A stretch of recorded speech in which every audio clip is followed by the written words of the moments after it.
On your mark, get set. Let's go. I can't do it. We'll do it live. Do it live! I'll write it and we'll do it live! Mister, will you please wake up, wake up, wake up, wake up, wake up?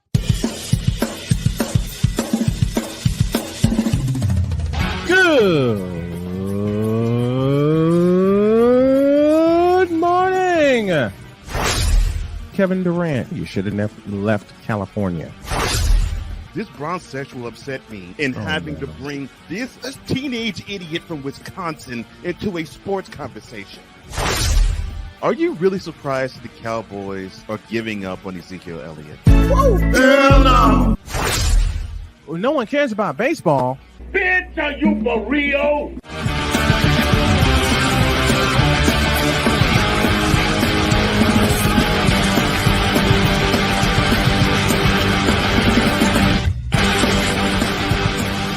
All right, here we go. Good morning, everybody, and welcome to another edition of Snowman in the Morning with Cole Johnson. I am not Brian Snow, a.k.a. Snowman. He will join us momentarily. I am, though, the man that is known as Cole Johnson, in charge of Cole Sports with a Z. And on tap later on in hour number one, we will have Totally Deets. We will have the man who is in charge of the Fit Out Sports Show.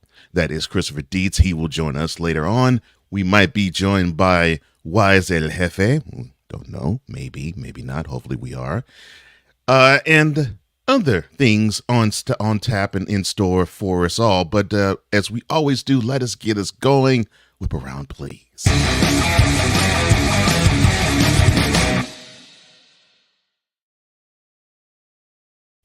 We start with Kareem Hunt. Now, he's looking for a spot to land. Now, this week he has visited New Orleans with the Saints. He just visited the Colts in Indianapolis yesterday. He walked out of both cities and both teams with no deals. The Colts hosted Hunt yesterday as the sides had mutual interest, giving the Colts significant lack of depth at running back position. And, of course, the controversy surrounding Jonathan Taylor and Jim Irsay, the owner of the team. But according to the source, the parties were unable to reach an accord. No deal was struck. And this news comes a day after Hunt left New Orleans without an agreement as well, with the source telling ESPN that Indianapolis offered more money. Well, it looks like the 28-year-old was offered more money, but it looks like it was not good enough money. Oh, well, son, you're going to have to find a spot soon. As you know, running backs, especially your age, get no love. Staying on the gridiron, the Bills, their new stadium that is due to open sometime in 2026, now it has an overrun cost of $300 million. 3 months after the construction began on their new stadium, the Bills are already facing potential cash crunches, with the latest projections having the team on the hook for that much, according to multiple sources yesterday. Now, what was initially estimated to cost $1.4 billion in March of last year, now it has increased to $1.54 billion months later. Well, it's now jumped to $1.65 billion. And according to those sources close, it may jump to $1.7 billion. The rising price tag is notable and noticeable because the Bills are contractually required to cover any overruns beyond the then agreed cost of $1.4 billion as part of the tentative deal the team reached with the state of New York and Erie County back in the spring of last year. Well, if you all had hopes of a Super Bowl getting into Western New York, it looks like it's going to be really tough because you might not have the stadium that you all want. Oh, well. But it will look good. It will look nice, and they'll probably replace what now is Bills Stadium or Highland Park Stadium or whatever the heck name they have reached with the brand deal stadium that is sitting in Orchard Park now. You might need to have something else. And you might need to maybe call for bankruptcy court just to get extra funds. Who knows? sad news to report. Former Las Vegas Raiders wide receiver Henry Ruggs III, he was sentenced formally yesterday to 3 to 10 years in prison for his drunken crash that took place in November 2021, which killed a Las Vegas resident and her dog. Now, Ruggs could, as I said, 3 years. He could be eligible for parole after 3 years' time. Clark County District Court Judge Jennifer Schwartz said that Ruggs on Wednesday was one of the more tragic cases she has seen. Now, the 24-year-old has been under house arrest with alcohol and location electronic monitoring devices ever since pleading guilty back in spring to 1 count of DUI resulting in death and 1 count of misdemeanor vehicular manslaughter in the crash, which killed the woman and her dog, Max. Well, son, I don't care how sauced you were. I don't care how bad your life is. You should not get sauced and then jump behind the wheel and drive your car to 155 miles an hour. I hope you actually get a chance to have that seep within your soul when you get to prison. I'm not rooting for anybody to be in prison, but I just want you to get that perspective. Understand that life is precious, and most importantly, understand that your life is precious. And now that you have to deal with this accident that took place almost 2 years ago, maybe you can understand how precious and how much of a privilege it is to live life, let alone be a wide receiver in the NFL. And maybe you will move much differently than what you have done. To the college ranks, Northwestern football. Well, they've been under scrutiny the last couple of months for the hazing scandal that's taken place in the northern suburb of Chicago. But a photo of a football coach there wore a shirt which said, "Cats against the wall." And it was across the front, sparked disapproval from the school and attorneys representing the former players in the hazing scandal. Of course, Cats is a reference to the nickname of the school, which is Wildcats. Now, Steve Levin, the attorney who is trying this case or trying the future case, along with civil rights attorney Ben Crump, who has filed on behalf of 8 former Northwestern players, he had this to say about the shirt in question. Quote, "After everything that's happened, it's outrageous that Northwestern University and its football program are still not taking this seriously." Close quote. I would say that it is unfortunate, but it's just right. I mean, they want to distance themselves from it, and they're having this, well, it's us against the world mentality, when actually, Northwestern football coach, I hope you're reading the memo I'm about to send to you, sir, because memo to you, it is not cats against the wall. It's cats against other cats, dummy.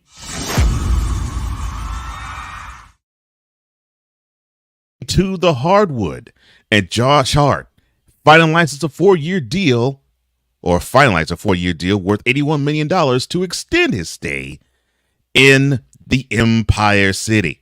Now, the sides are working through the final details of that deal yesterday, and once it's fully complete, Mr. Hart will continue his participation with Team USA on his way to the FIBA World Cup, and then later don the orange and the blue.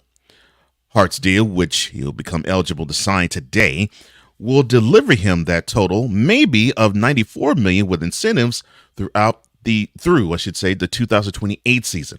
Now, the $81 million is the max that Hart can sign for, and is 140% of his $12.96 million contract, which expires. The current one expires next year. Now he'll receive $18.1 million for the following season. Get your money, man. Get your money.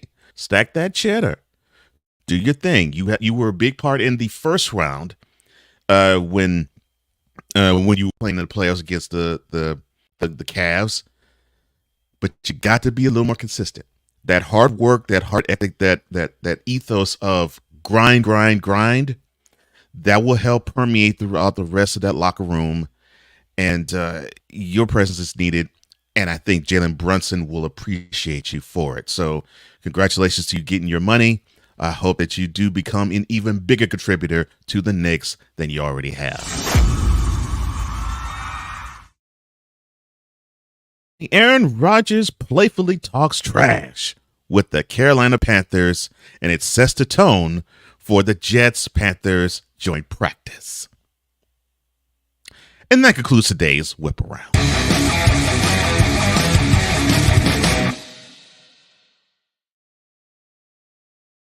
To the Fanatic Feedback Zone we go. Before we do head on to our first break, A Pizzle down in Palm Beach, he says, "Go!" What's up, A Pizzle? I ain't forgot about you, homie. I'm working on it, and you'll get it as soon as I can possibly get to it. Sig Diggy says, "Good morning, good evening, good afternoon, good evening, and good night." Excuse me. That is good afternoon to you, Mr. Sig Diggy, all the way from Norway. And you have Ryan McCarthy of No Credentials Required fame. He says, "Good morning, Snow Crew." Wait. Ben Crump is involved now? Oh, boy. This investigation might go sideways. Yes, unfortunately, Mr. McCarthy, Ben Crump has been involved ever since there were foreign players that publicly went forward with saying, yeah, Northwestern was a part of this hazing scandal, and the school did nothing about it. So, yeah, Mr. Crump smelled that money. I mean, he smelled that people needed to be represented, and away he went.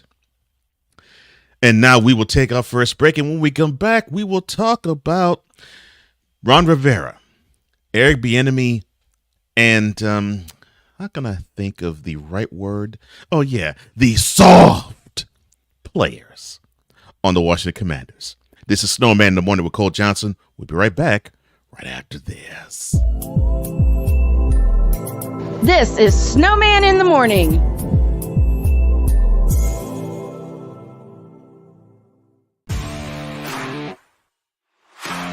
PK Tire Pros, your one-stop on-the-spot auto service headquarters for a complete line of quality tires and auto services.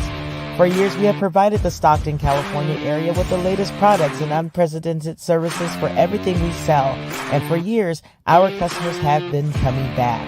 Take a look around. If you don't find what you need, visit us in Stockton, California. From the latest and best in tire technology to the services required to keep your vehicle looking good and running great, PK Tire Pros can get you out on the road quickly and at an affordable price.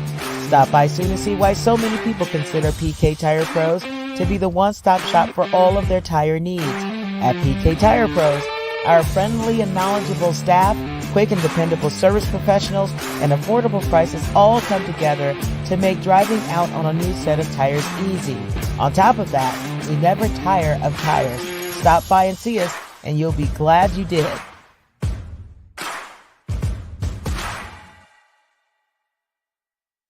Race car drivers change lanes very fast, but with no outside mirrors. How come they don't crash? Introducing Angel View, the new wide-angle mirror that reduces blind spots. Angel View simply snaps over your car's rear view mirror, giving you a 160-degree view behind you. Just look at the difference. Look, ordinary rear view mirrors are small and flat, but Angel View has a huge mirror with curved glass. This convex shape allows you to see both blind spots with one glance. And with our Pro Edition special coating, it's anti-glare at night. Get your Angel View now for just $19.99. But wait, Angel View may be discontinued. Due to rising costs, Angel View is stopping manufacturing effective immediately. Once the current inventory is gone, it's gone forever. Order now. Call 1-800-495-0761. That's 1-800-495-0761. Or visit getangelview.com. Order now. Because we take this job so serious. The f*** is that? Sorry, pardon me. My apologies. What in the all types of blue hell? This is Snowman in the Morning with Cole Johnson. And obviously that was Wise Lefe, who was shocked after seeing the element that we officially call the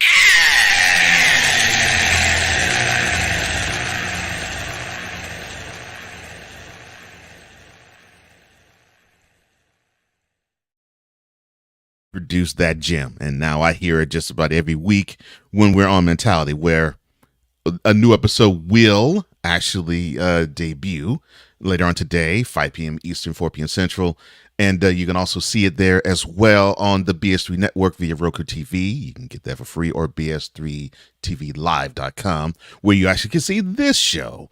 And thank you to BS3. Thank you to CSTV. Thank you to all the YouTube channels that are running this concurrently. Thank you to all the radio partners that we have as well. And thank you to the ones who are downloading this via podcast. We appreciate you all. And to the Fanatic Feedback Zone we go to before I get to the next segment. Sig Diggy says, the Whip Around is brought to you by Daddy Joe's Rawhide Belts. The belts for chapping that hide raw. That's Daddy Joe's Rawhide Belts. Salute to Gary, Indiana. And Yuckmouth Dental Insurance. Either keep it minty or keep it shut. Thank you, sir. Thank you, sir. Ryan says, I need that as my text notification sound. Oh, Lord have mercy. Really? Oh, my goodness. Later on in this hour, we're going to be joined by Chris Dietz, as we always on every Thursday go totally Dietz. And the Playmaker joins us this morning saying, good morning. He might join us Monday next week, not Tuesday. And oh boy, I think we have some things in store for everybody. Victor Locke in the house, VLock83, says good morning all, and good morning to you, sir. As the chat greets everybody, because this is a family affair. And now it's time for me to send an email. Oh, wrong show. But I'm going to send one, I guess you could say, in proxy.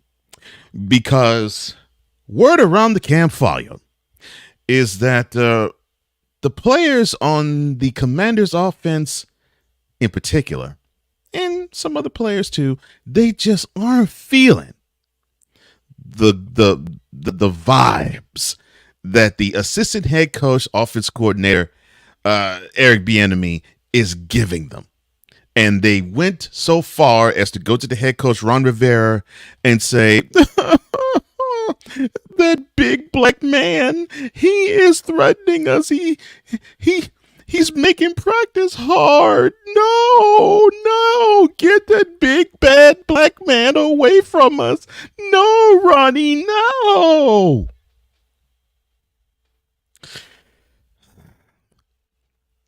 And then Rivera makes the big time error by actually voicing this in the public. So yesterday, one day after the Commanders coach Ron Rivera admitted that some players were concerned with new offense coordinator Eric Bieniemy's intensity and had asked to meet with him, Rivera is doing the Michael Jackson moonwalk. Yeah, he's walking back those comments mighty fast and in great style. Speaking ahead of the team's Wednesday's training camp practice, Rivera told reporters the following. Goodness gracious, fool. Quote, I put my foot in my mouth. I wasn't as clear as I probably needed to be, and I own that, and that's on me. Close quote.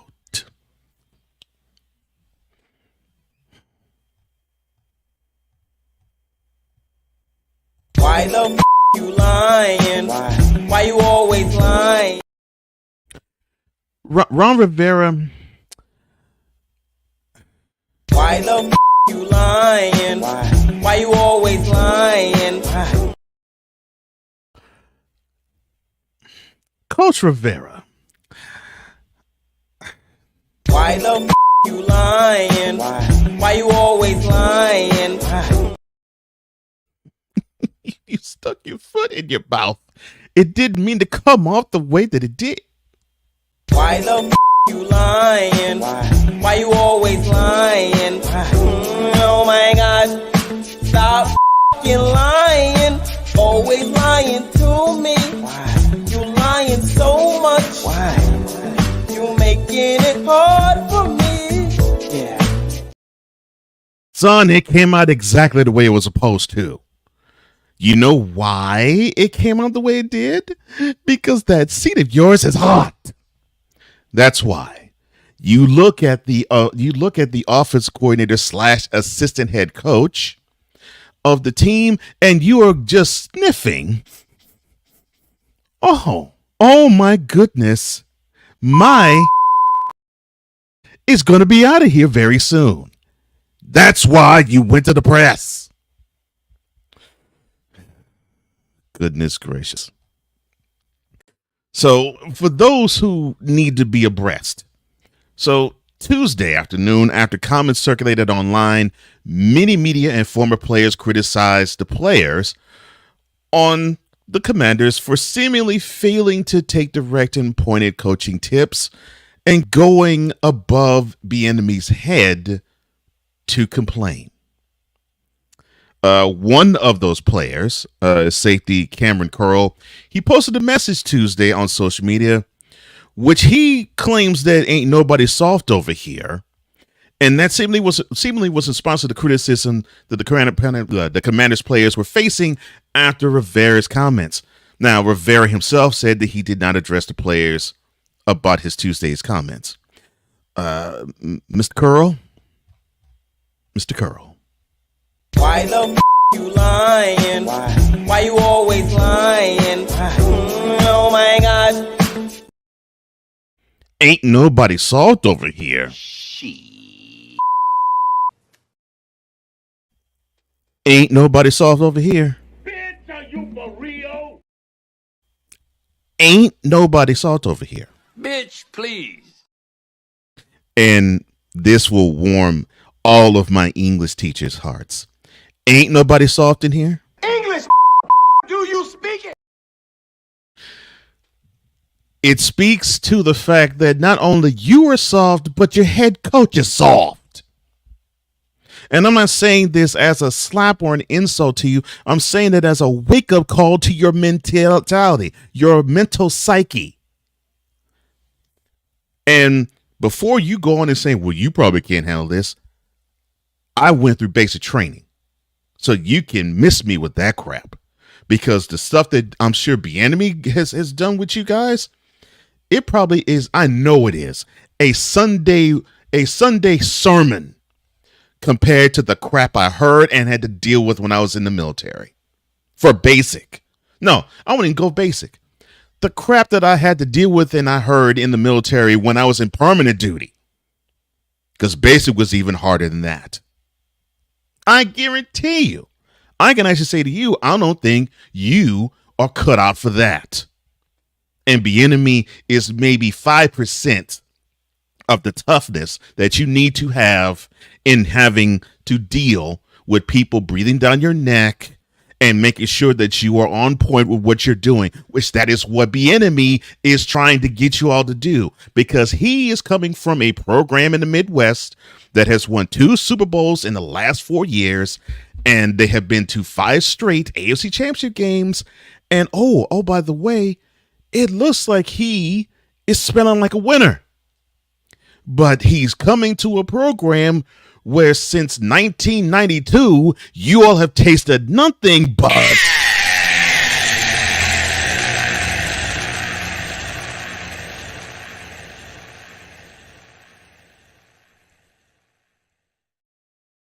So it seems to me that Mr. Bieniemy is trying to wake up everybody in terms of a mental shift, because he does notice that you all are soft.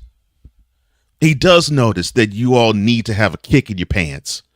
He does know that you need to have a boost, and he does know that you probably need to be encouraged in a way that you haven't been before, because you all have been readily accepting mediocrity at best. No, I'll even put it further. You all accepted mediocrity as the gold standard. And basically, Bieniemy's presence is saying that is not even nearly enough. And even your head coach can't say that as a coach he's won a Super Bowl. Now, he could say as a player he did, because he was on the 85 Bears squad. But as a coach, he only went to a Super Bowl. Now, I've never been a head coach. I'm being Bieniemy. I've never been a head coach, but as the offense coordinator, I got 2 of them things and been to another. So you can't tell me that I'm not knowing what I'm doing now by lighting a fire in your behinds when you're whining like little petulant children to my boss because you can't take the heat. You all are grown men. Grown. 21 and up. If you can't take that type of heat, you might as well get out of that kitchen because I am not sure that you're cut out for real football. And I'm being 100% serious here. That's nothing.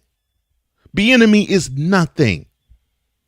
Nothing compared to the many of the coaches that I know that have come down the line. And, Bill Belichick, I'm sure, and Bill Parcells, sometimes even Sean Payton.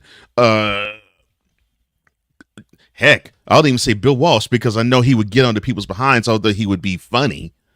And then I dare not mention coaches like Vince Lombardi. You probably think that Bieniemy is a pastor compared to Lombardi. Get real, really? And I'm through with talking about this. So before I take the next break, let's go to the Fanatic Feedback Zone once again before we do dip out. And we'll bring on after the break Mr. Dietz for Totally Dietz. David 3000, he says, good morning, Cole. Good morning to you, Mr. St. Dennis. Hope everything's good. I hope everything is good with you. Ryan says, yeah, I need that sound because I want to elicit the same reaction as Wise had in a now immortal cut. And 6 says, what? Yes, sir. Yes, sir. Yes, sir. A Pistol says, Vicala.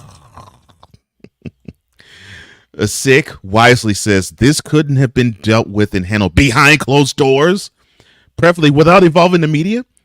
And that's exactly what should have happened. But that is what I meant by saying that this whole behavior is actually showing how soft even Rivera is, because he had the audacity to leak that in front of the media when we did not need to know this. This is something that should have been handled behind closed doors. Victor says, Ron Rivera should be ashamed of himself, especially when you came from the 85 Bears defense. Thank you, sir. 6 says, ain't nobody salt over here. Don't nobody want to know if anybody's hard or salt over there. Oh, Lord. And Playmaker says, mentality. Exactly. 100. 6 says, before we go to break, Washington should be realistic. They need to rebuild and transition. They can't be a championship caliber team overnight. Exactly. Well, I'll even go with Ryan's comment too. This is the clownery that hopefully will stop when the Commander Skins new ownership has transitions. And hopefully it does. Hopefully it does. But this type of mentality went on far too long under the Snyder regime. Hopefully under the Harris and Magic Johnson regime, that is no longer. Because I think they need to understand being a champion is going to take more than just suiting up, putting on pads, and putting on a helmet, and having the privilege of saying we get to play 17 games a year. No, being a champion involves more than that. And now with that, we will take our next commercial break, and when we come back, we will get Totally Dietz with Christopher Dietz, as we always do every Thursday at the bottom of our number one. This is Snowman in the Morning with your man that is called Cole Sports, or Cole Johnson. Be right back right after this. This is Snowman in the Morning.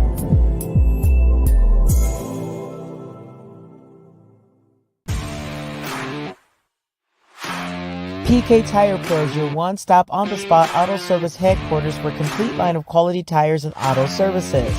For years, we have provided the Stockton, California area with the latest products and unprecedented services for everything we sell. And for years, our customers have been coming back. Take a look around. If you don't find what you need, visit us in Stockton, California. From the latest and best in tire technology to the services required to keep your vehicle looking good and running great, PK Tire Pros can get you out on the road quickly and at an affordable price. Stop by soon to see why so many people consider PK Tire Pros to be the one-stop shop for all of their tire needs. At PK Tire Pros, our friendly and knowledgeable staff, quick and dependable service professionals, and affordable prices all come together to make driving out on a new set of tires easy. On top of that, we never tire of tires. Stop by and see us, and you'll be glad you did.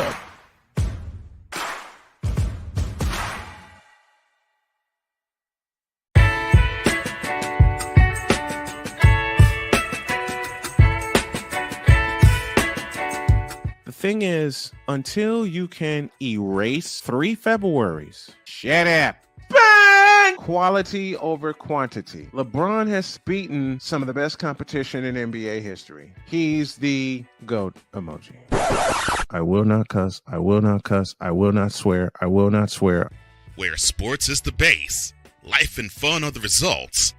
This is the Brian Snow Show. Your afternoons just got better with the Brian Snow Show. Weekdays, 4 p.m. Eastern. Come on aboard and enjoy the ride, folks.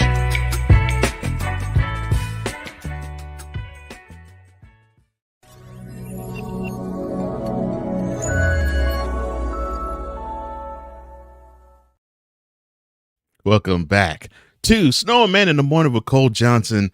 I am that man that is in charge of Cole Sports with a Z. Cole Johnson, one half of this show. I will be joined momentarily by the man that is in charge of Fifth Down Sports Show, Chris Dietz. Joining us later will be Snowman, and hopefully joining us later will be my mentality partner, Wise El Jefe, because I'll be hearing more of this when we record tomorrow. The following is a public service announcement from David 3000. Yankees suck. This has been a public service announcement from David 3000. And this. The following is a public service announcement from Wise El Jefe. Boston. This has been a public service announcement from Wise El Jefe. I know I'll be hearing both coming from him. Before we do get totally deets, we'll go back to the finance feedback zone. VLock83 says, since 1992, the have been stinking hot trash. If I were them, I'd shut up and listen. Yeah.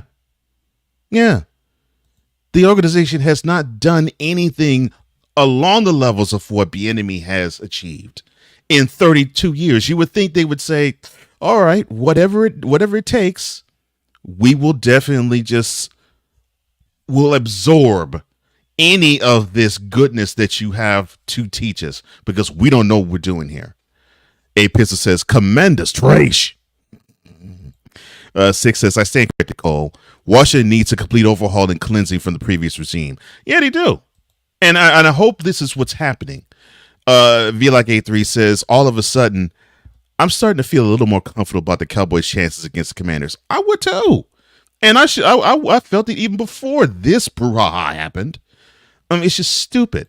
It's absolutely stupid. You do not have those types of issues. With players, okay, unless it gets real bad. But the philosophy of a coach, and this is one of the first things he's doing as a member of your organization, and he can't even get good solid footing for 2 weeks, and his name is mentioned bad in front of the public, and it doesn't need to be. That's horrible. That's an insult to him. It's an insult to Eric, and it's horrible. It is absolutely horrible. Ryan says Magic and Harris are going to sage those offices and hopefully sanitize them. Yeah. Cool McCain. Play Caller Sports Show. Play Caller Sports Productions. And Eagles Elite Extraordinaire. I just had to get all of your titles mentioned, sir. He says Ron Rivera. Trace.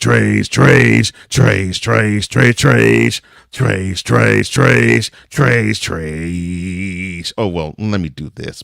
it'd probably be better if this happened. Trays, trays, trays, trays, trays, trays, trays, trays, trays, trays, trays, trays.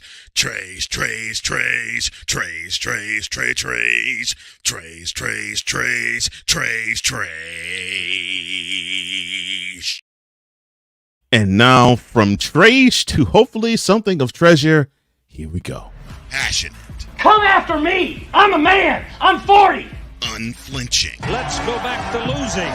Parking was easier. Unrelenting. They're not going to keep him off the field tonight. Totally. This one has a chance. Deeds.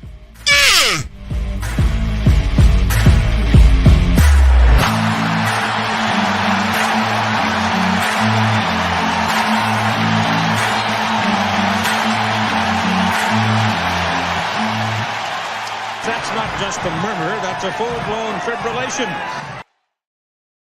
And on the Veda Coffee guest line, as he joins us every Thursday, the bottom of our number one, it is the man who is the showrunner, the producer, the content creator of all good things Fit Down Sports Show, Chris Dietz. How you doing, sir? Thank you, sir. How are you doing, Cole? Doing good. Doing good. All right. So what's on your mind, sir? So I'm glad you're here. As a couple of times I'm here, it's always a scheduling conflict, but this was a great, as everybody knows, I went to Yankee Stadium on Sunday. Right. I saw my first game at Yankee Stadium. So hopefully, as what usually happens later on in the segment, Wise will come on here because I have some things to say. To Yankee fans, and I want fans. Okay, I want them. I want Wise to be able to respond in kind. So I will save what I learned about Yankee fans for later on in the program. But there is one thing that I learned that I don't know if it's just Yankee Stadium, but it doesn't seem like it, and it involves your Houston Astros. Okay. Because the Yankees were playing the Astros. Yeah, they're playing the Astros this past weekend, right? And I will get to the Yankee fans in a minute, but here's what happened. The loudest the ballpark ever got. Oh, don't tell me. Was when the most hated player in baseball stepped in the batter's box, and that's Jose Altuve. How and it's not me. I sat there and I was like, "The hell is going on here?"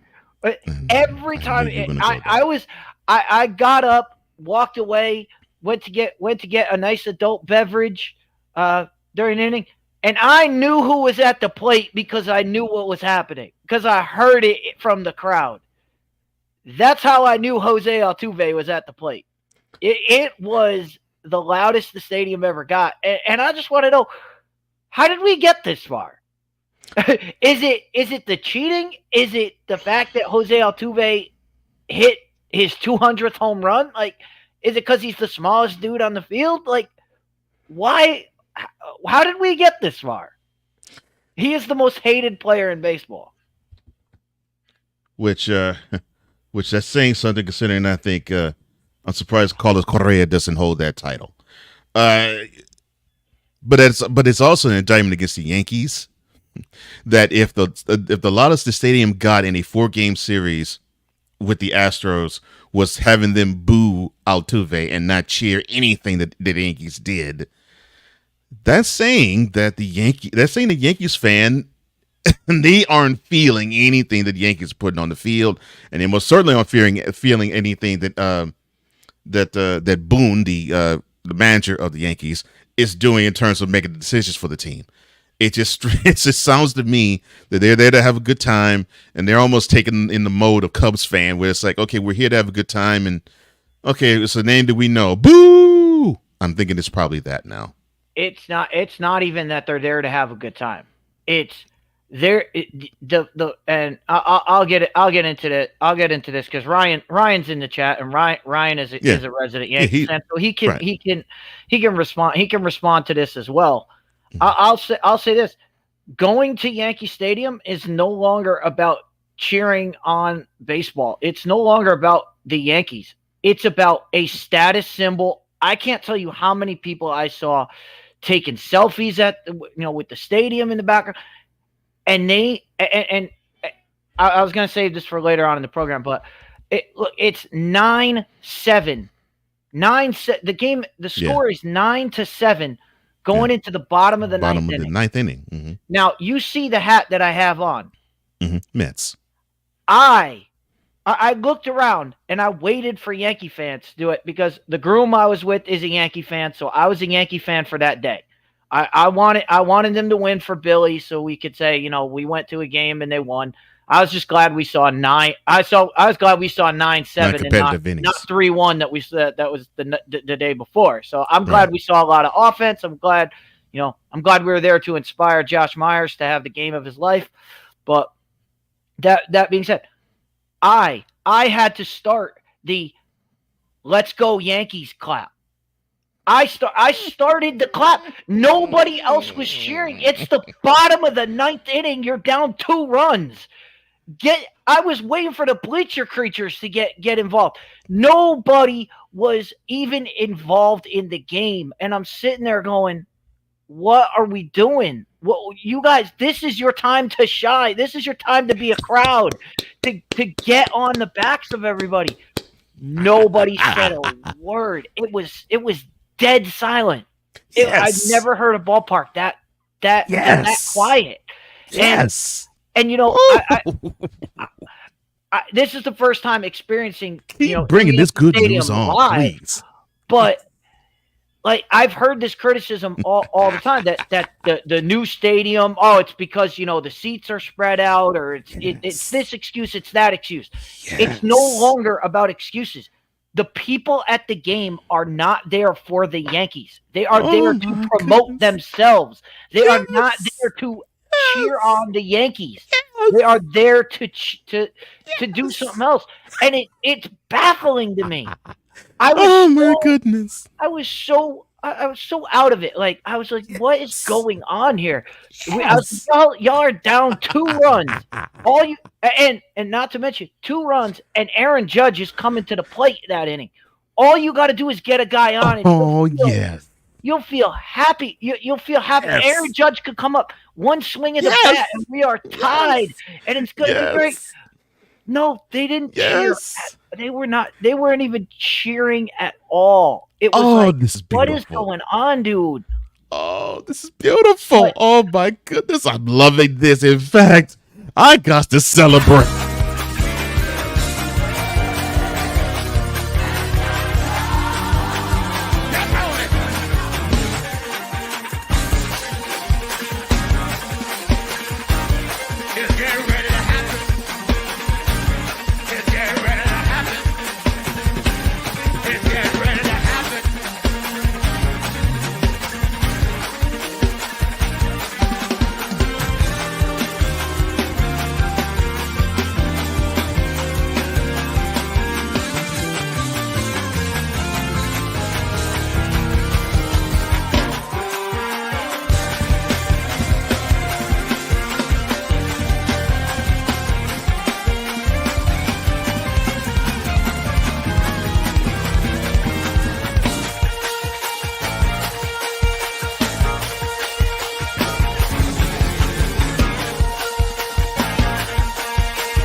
This does my heart good. I'm glad to see this. I'm glad that we had an eyewitness who went to the Bronx, went into the Yankees den, and realized, and this does not go to Ryan or to Wise, realized that average Yankees fan are posers.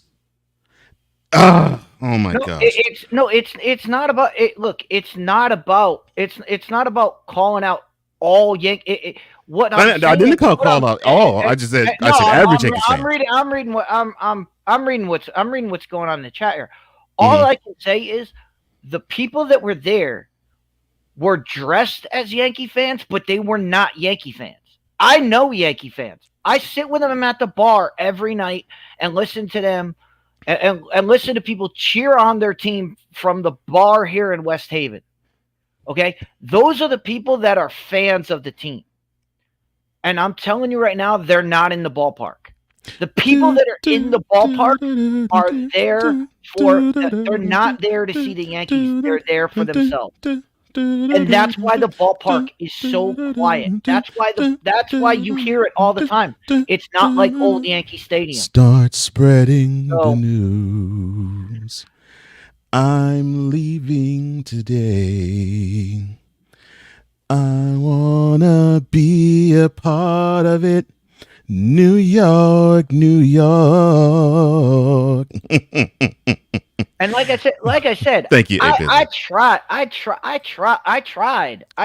as best as I could to get something going in that ninth inning.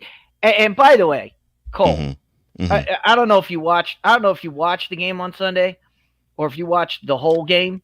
I watched highlights of it. All right. Well, let's play a game here. I'm gonna play a game called "Tell Me What You Would Do." Okay. All right. So Yankees come up, bottom of the ninth inning. It's 9-7. They're down 2 runs. Down 2 runs. Aaron Judge is batting third that inning. Okay, so he's going to go up that. Come up that inning. Okay. Definitely going to get up. Leadoff man walks. Okay, so at worst, if the next batter doesn't screw up, Judge could be the time runner. Time run. At I'm going to ask you, just based off that information, what do you tell the batter to do? The next batter, bunt. Thank you. I'm screaming this from section 211. I'm screaming, you cannot let this guy swing away. You can't even let him swing the bat. If he hits a ground ball, the game is over. And here's what the Astros did. To make it even better, they had their third baseman, which I think is Alex Bregman. It's Bregman. Mm-hmm. They had their third baseman playing shortstop.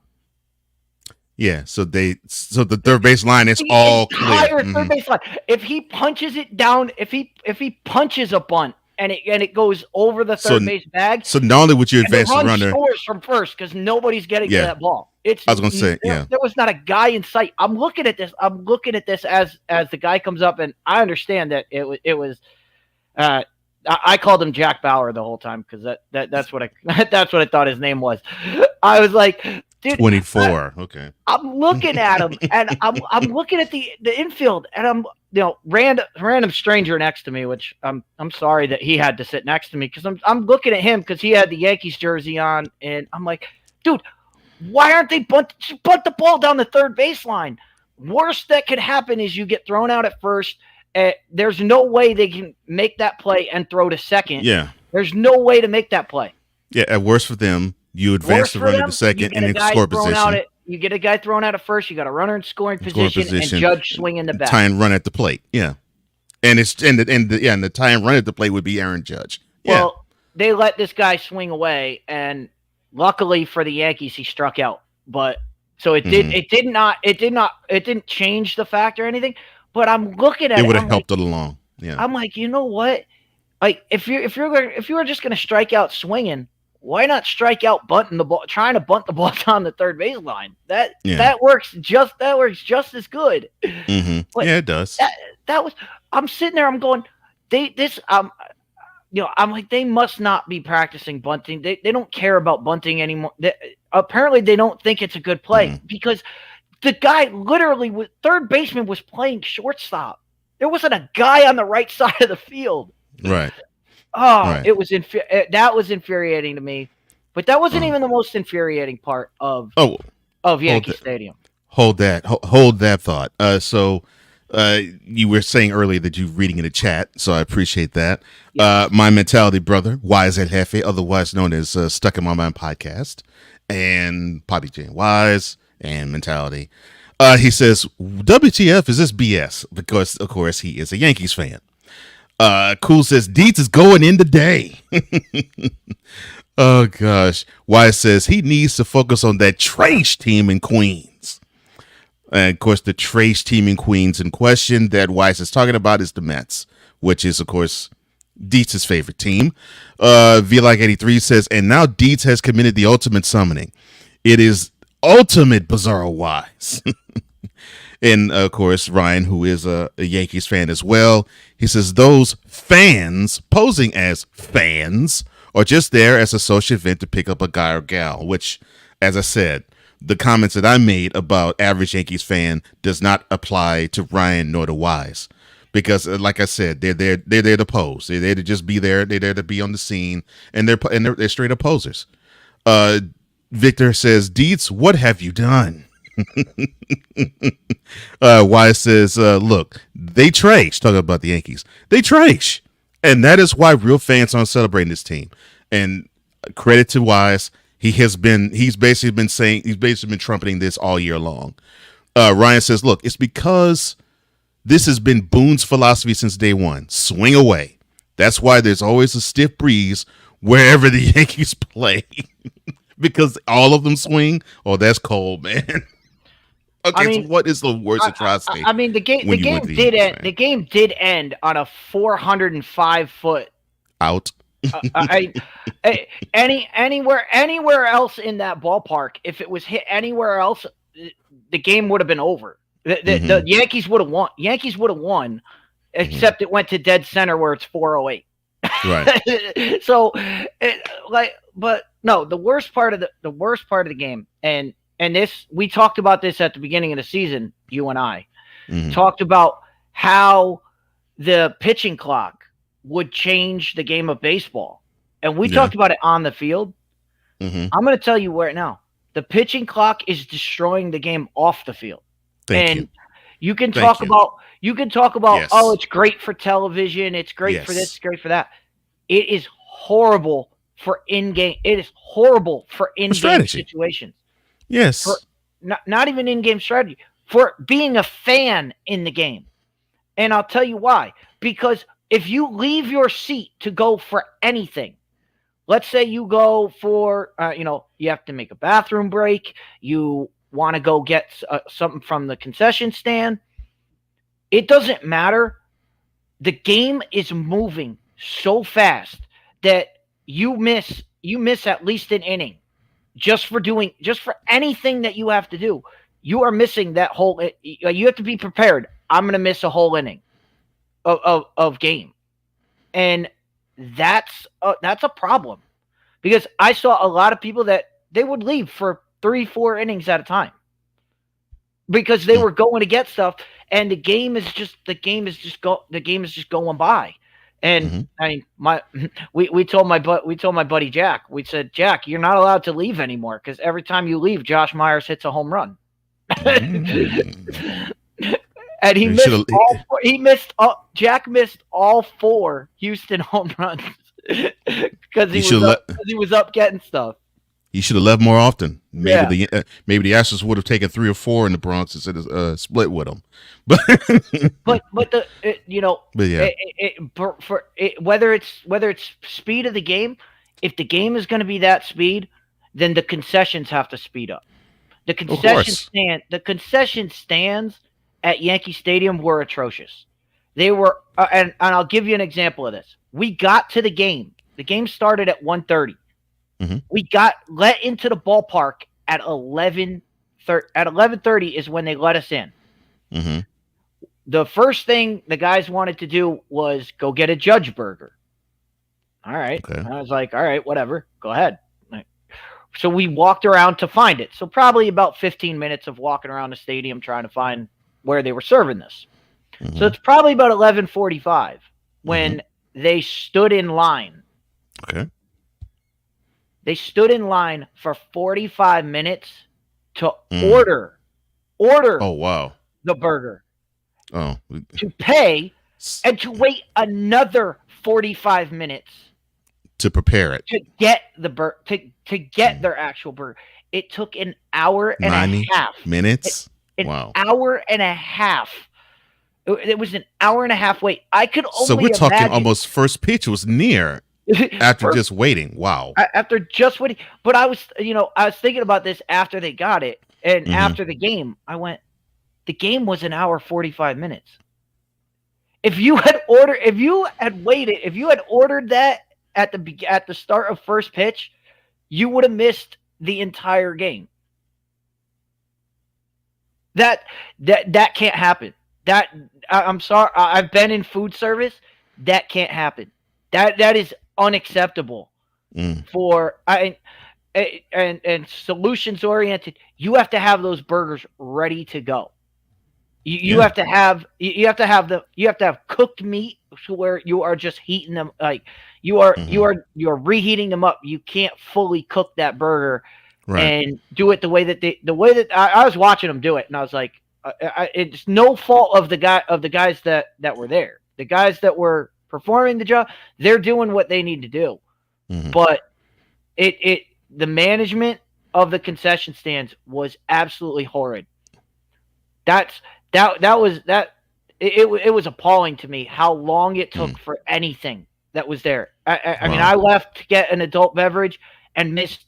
I knew I was going to miss the entire half inning, so I waited until I was like, all right, I'll go when the Astros are already winning the game, so I'll go when they're at bat because I know nothing's going to change score wise other than the Astros could get a bigger lead, more runs, you know.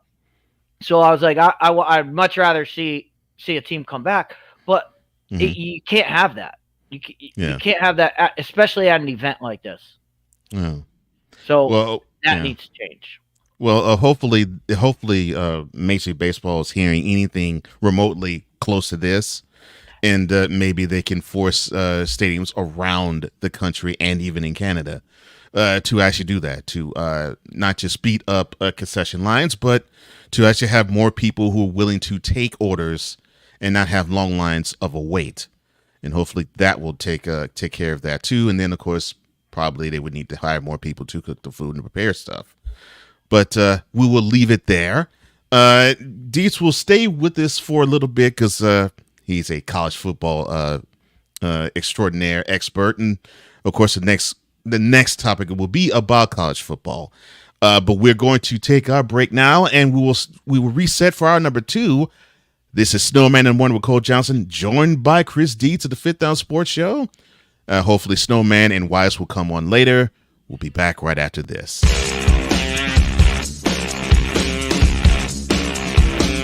This is Snowman in the Morning.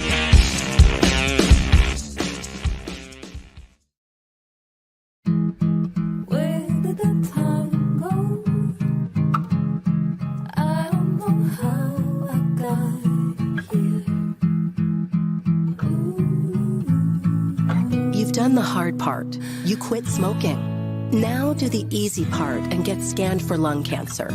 If you smoked, you may still be at risk, but early detection could save your life. Talk to your doctor and learn more at savedbythescan.org. If you're talking, they will hear you. We all want our kids to grow up safe and healthy, so we show them how. And we tell them with honest conversations that let them know what we expect. Not just one time, but every chance we get. That's especially important when it comes to alcohol and other drugs. Kids not only need to know the dangers and how to avoid them, they need to hear it often from you. And when it comes to pain medications, opioids, they need to know that they should never be taken without a prescription and never shared with friends or family. It's dangerous and illegal. So talk with your kids and guide them through the challenges of growing up safe and healthy. Because when you talk, they hear you. For more information about talking with your kids about underage use of alcohol and other drugs, visit underagedrinking.samhsa.gov. So talk, they hear you. You can do it if you try.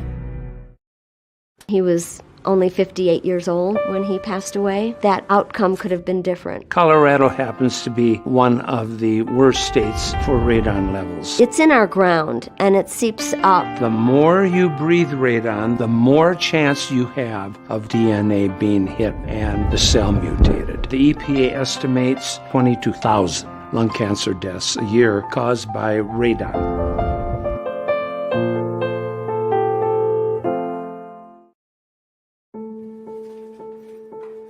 We all make choices. When it comes to alcohol, kids make choices whether to drink or not. Bye, Dad. Bye-bye. Remember, I'm going to Alex's party tonight and sleeping over. Have fun. Hey, have a seat for a second. Remind me about that party again? Alex is just... And adults make choices whether to talk about it. That's true of parents and every other trusted adult in a kid's life. Kids want to know our expectations when it comes to alcohol and other drugs. They want guidance and honest answers to their questions. And it makes a difference when the message is consistent and part of everyday conversations. So talk with your kids and help lead them on a positive path. Because when you talk, they hear you. For more information about talking with your kids about underage use of alcohol and other drugs, visit underagedrinking.samhsa.gov. Time for hour 2 of this spectacular. Ryan McCoffey now joins us this morning. That's what you need to do to beat Josh Allen. You need to make him uncomfortable. Hour 2, time for some Spivey notes. And here's Jay. Well, I know he's only in his 3rd year, but they're just wasting Justin Herbert. Hour 2, the hardest working content creator I know, the playmaker. Hey, LeBron James, the greatest scorer of all time. Hey. Hour 2, the one, the only Christopher Dietz. They rewarded Ohio State for not playing, and they punished USC for playing. Hour 2, Sam Shady. Oh, man. It's been a roller coaster ride if you were a Philadelphia Stars fan. Hour 2, that's Big Ben, the man in charge of the BS3 network. And if I see Kurt 2 Chainz Cousins out. Hour 2, Chris Bay's joining us. Oh my God, this game. Oh, way to go, Sammy. Hour 2, was El Jefe. Oh man, I thought I missed it. What in the all types of blue hell? Time for hour 2 of this spectacular, and it starts right now.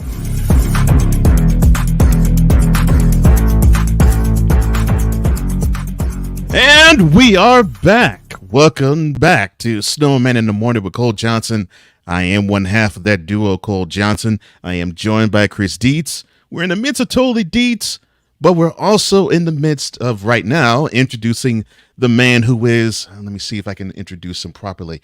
He is the founder of Snowman Multimedia. He is the CEO of this very program, Snowman in the Morning. He also is the host of the Brian Snow Show and Snowman Unfiltered, and he also does alternative play-by-play.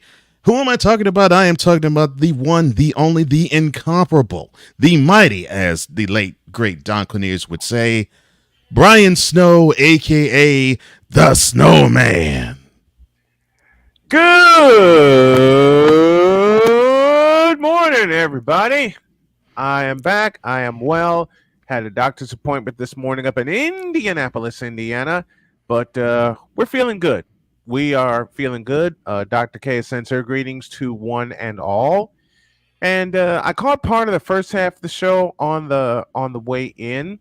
Mm-hmm. And the last time I went to a baseball game, I was with Victor, and we saw Jim Thome hit a 400-foot home run to right field, and the entire crowd at U.S. Cellular Field, which equaled about 40,000, blew our ears out. Mm-hmm. But that was when it was fun and not necessarily expensive, even with the White Sox being the defending world champions at the time. We're talking about 2016. Nowadays, ain't even, as much as I love my White Sox and the Houston Astros and the St. Louis Cardinals and the San Francisco Giants, unless I'm in the press box, it's not even worth it. It really isn't. Because even with the concession prices are only a small part of this pyramid. A small part. The tickets, the parking, the souvenirs. And when I went to a game in 1991, when they first opened New Comiskey, as it was known as New Comiskey Park at the time, it wasn't expensive. The tickets weren't expensive at all, even with it being a new ballpark. The souvenirs and the concessions weren't expensive. You could go to a game, and I'm going to use three different times in 3 different years as an example. You can go to a game at New Comiskey Park in 91, even with all the new amenities when it opened, and you can spend less than $75. That includes parking. That includes valet, because they had valets at the time. And remember, they knocked down Old Comiskey Park across the street, so that's an instant parking. That's the lot. parking And lot. then they had places all up and down 35th Street. That was cool. When I went in 1993, when we won the West Division, the night we won the West Division, spent less than $50. I didn't drive at the time, but had a souvenir, even got a free souvenir when we won the West Division over Ken Griffey Jr. and the Seattle Mariners. Less than $50. From ticket to concessions, even where I sat. Okay, and then there was the night in 2005 when I went to Game 2 of the World Series. All that was bought for me, but it was still less than $100. Ticket out in the bleachers, souvenirs of the White Sox being in the World Series and everything. That was still less than $100. Same thing for when Victor and I went in 2006. I was offered to go to the blackout game against the Minnesota Twins in 2008, and I wasn't even chancing it for two reasons. One, the tickets were outrageous for that game because it was a tiebreaker. And two, at that time, there was a fellow by the name of Barack Obama who was campaigning in Chicago. I don't need to tell you the rest of that story. Well, it's funny you mentioned souvenirs, because that was another thing that I noticed at the game. That when I used to go to games at Shea Stadium, whenever we would go to a game, whether it was Shea, Yankee Stadium, or Fenway, whenever we would go to a live game, we would always get when you walked in, they had people right there. Hey, you want to buy a program? Right. You want to buy a program? Right. There was not a single program I didn't see a single program station. I didn't see a single guy walking around. They used to have guys walking around. But not only that, I looked around at one point during the game. There was not a single person in the crowd that was doing a scorebook. That used to be like every aisle. Like that used to be commonplace. Somebody had a book. Somebody had they got the magazine for the game. It had like previews of the team and had previews of the team that they were playing and little articles and stuff. But inside the middle was the scorecard. And you would write down, and that's how I learned how to do a book, is by going to games, watching and coloring it in and doing all that. That's how I learned to do a book. There was not a single person doing that. There was not a single person that was engaged in the game at the ballpark. And I think it was part of that. There was no program. There was nothing. If you just had them, like it used to be, you walk in, you get a program for like $5, and I believe if I called my mom right now, I'm sure she has the ones from like 1992 when we went to opening day at Shea Stadium. Like, I guarantee you she has them with all my markings in them and all that. And because the programs were only $5 at the time, it was still loaded with all the information that you need, the player profiles, everything. Because I didn't even get a program when Victor and I went in 2006 because they were doggone expensive. And we did the game on a piece of paper. Victor and I did when we were in the crowd. We did a game on a piece of paper. We're going to take a chance to spend $20 on a program and the scorecards in the program have gotten smaller. The scorecards in the program have gotten less detailed because people have figured out in producing the programs, if you're not a baseball aficionado, then why the hell are they going to produce things that the press usually uses? And when I took my trip, when Dr. K and I went to Kansas City, and she surprised me with that wonderful tour of Kauffman Stadium, I got a packet as a souvenir, a stats packet that they use. And I'm used to the stat packet. And my tour guide said, I can tell you're used to the stat packet that we use. I said, yeah, when I covered the Gary South Shore Railcats for 7 years, they always had a stat packet. So it doesn't matter. They always had that. That's the only time I get a stat packet now is when I'm part of the press. But I think I think that was part of the disengagement of the crowd. I would say that's a factor in it, that I believe it. Like I said, they didn't care. That's what it seemed like. It seemed like they didn't even care. They didn't. And they didn't care. It was weird to be in a ballpark where you don't care if the home team is winning or not. And you see it, and you see it, and you hear it. You see it, and you hear the disengagement. Checking some things over here. That's why I'm looking at my other monitor. You see it, and you hear it. The disengagement, and it's just, it's awful. It's awful that people have gotten way far away from engaging themselves in the ball game. And to me, that's a scary trend. Very scary.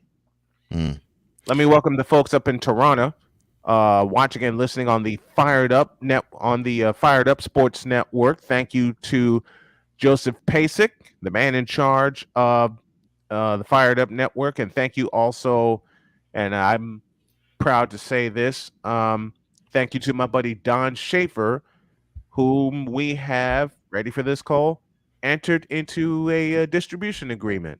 So there's there'll be a couple bucks coming our way each month for the programs that we distribute. And Dietz, I want you to get Fifth Down Sports in on the fun. I'm going to talk to Don today about it and see if we can get an increase, and I can pay my homies for helping to distribute their program. So I want to help you guys in any way possible that I can. And Ryan McCoffey, I extend the offer to you. Hog TV, I extend the offer to you also. I want to get all our programs. Speaking of, we programming note, set your dials, set your alarms. 6 o'clock tonight, 6 p.m. will be the new time for Fifth Down. Thursdays at 6 p.m. Sweet. Tonight we will be beginning season 7 with our season previews. We'll be doing the South. So we'll be doing the Southeastern Conference and the AFC and NFC South previews tonight, 6 o'clock. I'm proud to say, Dietz, that I am happy I've been on the ride with you since Fifth Down's inception. And it's been 6 wonderful seasons of airing your program. I'm looking so forward, and I know Cole is also looking so forward to season 7 of your greatness and of your coverage of sports. I am so proud of you. It'll be fun. It'll be fun, and we want to get it. We want to be able to set that time in before we get to Thursday night football, so we can. Well, that's smart. We can get all that stuff done. Since kickoff is only about 8, so yeah, that's smart. Yeah. Like I said, Dietz, I've been on the ride with you since Fifth Down's inception. I was one of Dietz's first callers. We've been glad to have you, and we've been glad and we thank you for everything you've done for us and our show and everybody that I've ever had on program. You know, we couldn't ask for a better partner, Snowman. Oh man, I couldn't ask for a better show for Thursday nights to come on. Speaking of better programs, there's a fellow that's waiting for us. Well, actually, he will have to wait a little while longer. It is a pleasure that you came on, Dietz. Thank you so much, sir. Thank you, when we come back, we'll have to reset and talk about certain things. One of them will have to involve a certain person replaces someone else. But thank you. Before I go. Yes, sir. Because I told you this off the air, Cole. I'm gonna throw this grenade out there right now. I know we skipped the segment. We were gonna talk about college football and who you said who's to blame. I'll jump on this grenade for you guys because there's one group that no one is going to mention. None of these networks will ever mention it because they're too afraid of these people. It's the fans.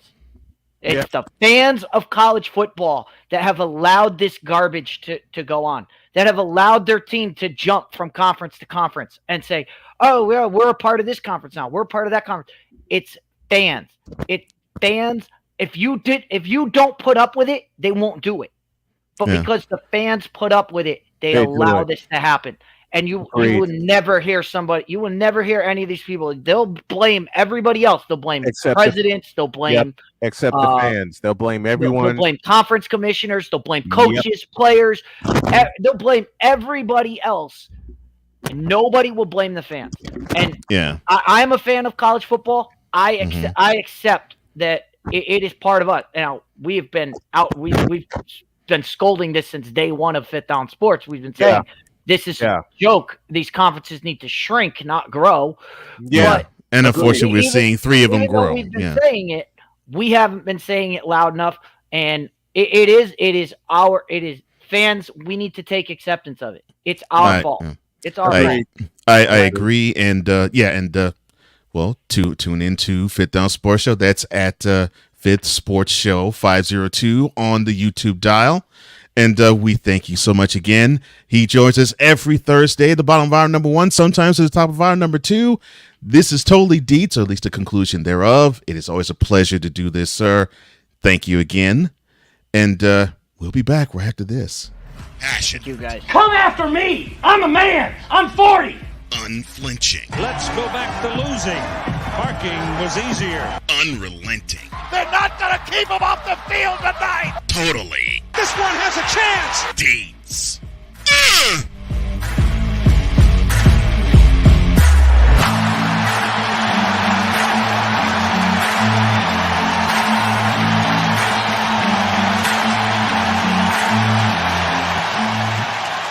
That's not just a murmur, that's a full-blown fibrillation.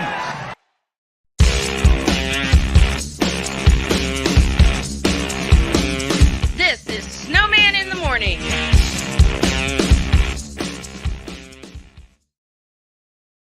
We're not a cooking show. We're a show about cooking. We turn the camera around and point it at you. Our show takes place right inside your kitchen.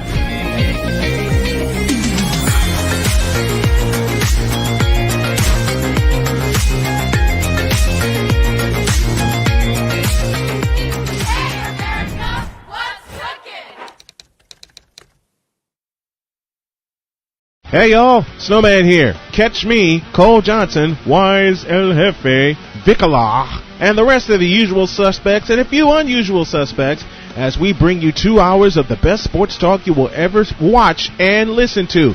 It's called Snowman in the Morning with Cole Johnson. Now on at 10 a.m. Eastern, 7 a.m. Pacific on CSTV and CSTVNow.com. Join us, won't you?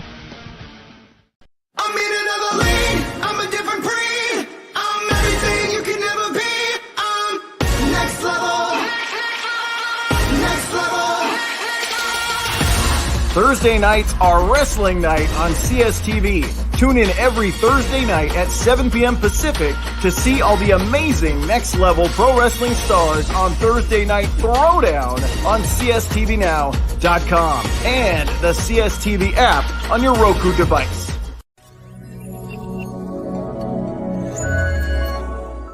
Cause we take this job so serious. The f*** is that? Sorry, pardon me. My apologies. What in the all types of blue hell? This is Snowman in the Morning with Cole Johnson. Yeah, that's my mentality partner, Wise. At it again. 22 after the hour, and speaking of Wise.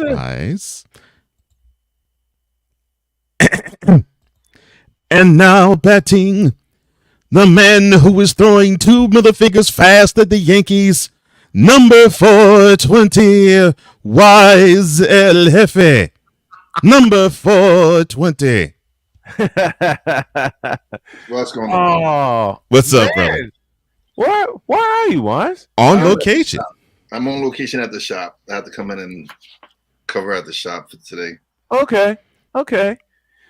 Very, very cool. Very cool. How you doing, Wise? Pleasure to have you, man. I'm good. I'm excited. We got a bunch of nominations at the BS3 Awards. Yeah. Yes. Yes. Congratulations to all of you. And Snowman as well. Mm-hmm. Thank you. It's Thursday. It's so happy to have you. We're working as hard as we can to have Wise be on with us 5 days a week and really bring it, because that's the ultimate goal, man. Is that's to be the able goal. to do this every day. I'll put a date on it. By this time next year, I know it's gonna take a hell of a lot of work on my side. Dr. K is assisting with the financial portion. She is chief of finances for Snowman Multimedia.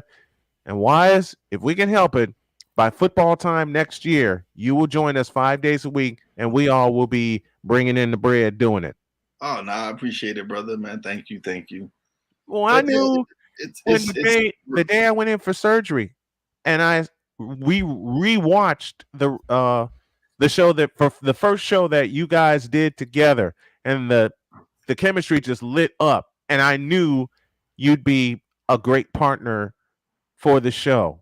And seeing you on Mentality, seeing you and Cole grow together as a team on Mentality, and like I said, when I told Cole he was my first call as EP, you were my first call as my third radio partner on the show.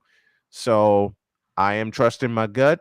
I trust you all implicitly, especially whenever I have to be away for medical reasons. And for the year that I was away for medical reasons after my surgery, you guys took it and ran with it. And I'm so blessed to call you guys not only partners, but partners in radio, but brothers in life. And I mean every word of that. Listen, man, I've been blessed to be afforded this opportunity, and it's led to some great things, man. Like me and Cole connect. It's like from the jump, me and Cole just hit it. Like yes, it was yes, just you did. We knew like he was like, damn, this dude knew what the hell he's talking about. And then I'm like, man, this dude is fire. Yeah, it just happened. It took us a minute to realize that we needed to do something together.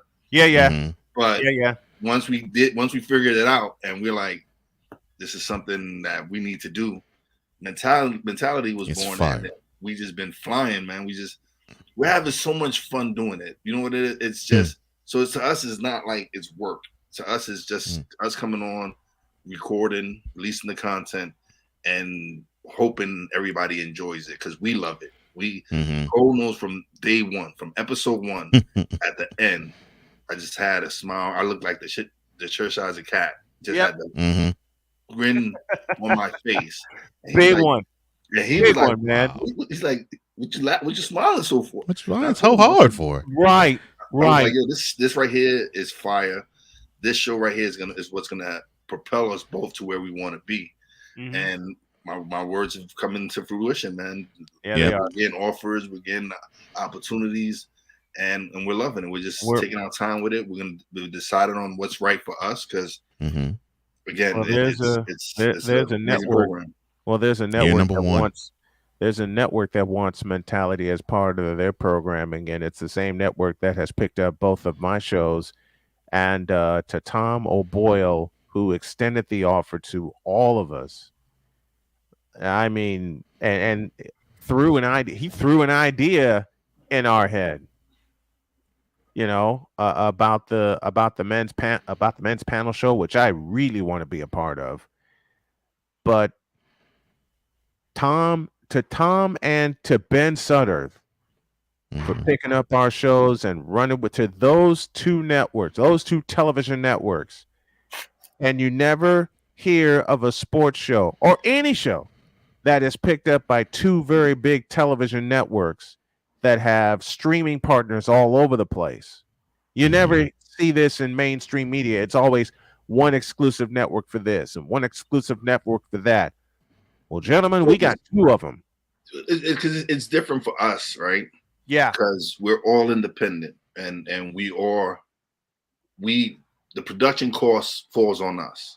It doesn't fall on the network. So that's why it's easier for us to license our shows to these networks, to different networks, because we're not contracted to be on one network. Right. Right. And so we being able that we are owners of these contents of Mentality, Snowman, and more, and it's like we set the terms for what we want. Right. And no one dictate how we set our terms. Like we don't have to be exclusive to one network if we don't want to, because we own it. They're not for them. All they're doing is airing it. It's not coming out of pocket for production or any of this other stuff. We we carry all that burden. Yeah. We pay for the electric bills. We pay for all the tools that we have to make the show the way it is. Right. So that's why we're able to license our shows and do what we can do. And it's different for us. Mm-hmm. Again, like we don't have to be tied to just one network. And for you, Wise, after we met during COVID, and the first interview we did together, where we talked about any and everything, and that interview lasted an hour. Where Wise and I said, before I hit the record button, Wise and I both said, "How long are we going to go?" About 20, 25 minutes. Yeah, hour and a half later, we're still talking, and I'm still recording. And that's my brother. Just so I know, that's my brother-in-law, Jose. Say hello. What's up, Jose? He's the What's up, man? owner of Precision Auto here. So we're live on TV. A shout to Precision Audio. What's up, Jose? Not audio, auto. Precision Auto. What's up? I'm sorry. A shout to Precision Auto. I messed that up. I'm sorry. But that's all right. I've been talking to doctors and stuff all morning. Okay, my words got flipped around real quick, and my doctor even inquired about, what we do, what we listen to. So now he has all of our channels, and I think he'll subscribe to all of them to help give us a boost. Well, Cole's therapist loves mentality. Yeah. Yeah. So yeah. It's wonderful to see this kind of growth. Mm-hmm. Speaking of wonderful, I'm going to queue up our official call of the day, which actually happened on Tuesday in Baltimore, Maryland. Yep. Actually, you know what? I can do this. Let's go back to last night. I'll have two calls of the day. Here's the first one. That's right, the no-hitter. Let's go back to last night in Philadelphia. This is courtesy Michael Lorenzen. Yeah. Yep, the fourth no-hitter of 2023. Yep. This is courtesy of NBC Sports Philadelphia for the video and 94 WIP audio, and Scott Fransky delivers the call. Outfield shaded to the opposite field. Against the lefty Smith, the 3-2 pitch, swinging a high fly ball. Center field coming in is Rojas. He's calling. He has got it. Yeah. Lorenzen leaps into the arms of Real Muto, and the Phillies pile out of the dugout. In front of the mound, they celebrate a no-hitter tonight by Michael Lorenzen in his second start as a Philly.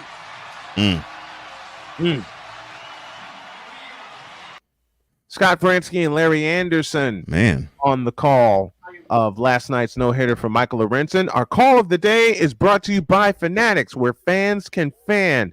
Make your first order today, and you will receive 10% off your order if you go to snowmanmultimediasports.com/fanatics. Fanatics, officially licensed everything, producing our first call of the day. So how about that? A no-hitter. Second start as a Philly. He gets a no-hitter. Cincinnati. Straight from Cincinnati. Now, the second half of our call of the day, presented by Fanatics, happened on Tuesday. Monday. Robert Ford, take it away.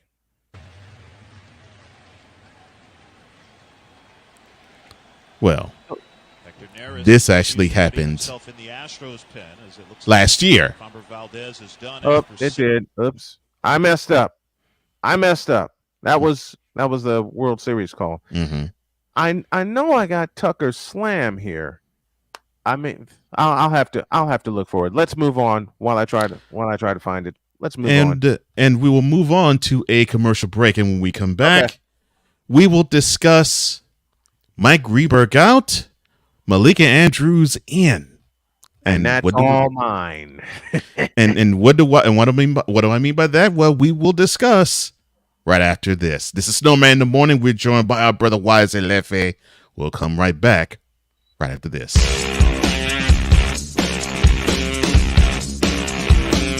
This is Snowman in the Morning.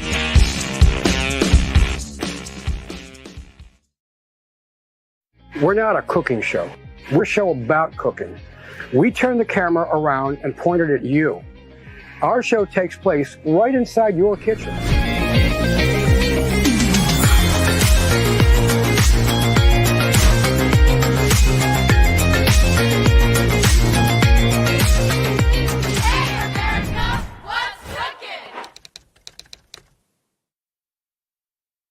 Hey y'all, Snowman here. Catch me, Cole Johnson, Wise El Jefe, Vicala, and the rest of the usual suspects and a few unusual suspects as we bring you 2 hours of the best sports talk you will ever watch and listen to. It's called Snowman in the Morning with Cole Johnson. Now on at 10 a.m. Eastern, 7 a.m. Pacific on CSTV and CSTVNow.com. Join us, won't you?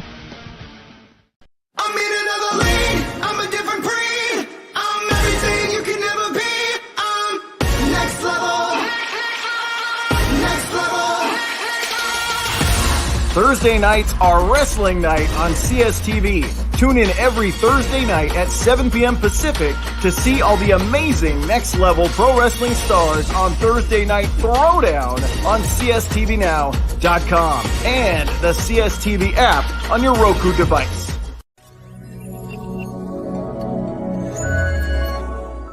Cause we take this job so serious. The f*** is that? Sorry, pardon me. My apologies. What in the all types of blue hell? This is Snowman in the Morning with Cole Johnson. The following is a public service announcement from Wise El Jefe. Boston. This has been a public service announcement from Wise El Jefe. And then you're going to have to take a left. Okay, I got it. Welcome back to Snowman in the Morning with Cole Johnson. Okay. As you've heard, my partner is being an engineer at the moment, so he has the home run call from Kyle Tucker. I'm getting the sync call here. Sorry, you guys heard it. I ruined the preview, but I do have it. I'm setting it up now. We'll set that. You know what? We'll play that at the end of the show. We'll wind up the show with the second half call of the day. And officially, our call of the day will be presented by Fanatics since they're an affiliate sponsor of the show. We'll go with it. Okay. Well, with that being said, I will set you up thusly. So we were my partner and I were having a conversation with Victor Locke. Yes, Victor Locke. Yesterday. And I came across a story that informed us all that Malika Andrews of ESPN, she is going to be replacing Mike Greenberg as the host of the NBA Finals coverage in studio. And of course, this is in the midst of all the layoffs that's happened as well, with Jeff Van Gundy and Mark Jackson being let go, and pairing up Mike Breen with now Doris Burke and Doc Rivers. Mm-hmm. So, and of course, in the studio, you had Jalen Rose who went bye-bye. And so, of course, you need to have, I guess, new carpets and new drapes. So that's what you're having. And when when I passed the story along to Victor and to Snowman, I literally saw the foam come down off of Snowman's mouth, and he says, "This subject is all mine." And I knew when I put it to him, this is what was going to result.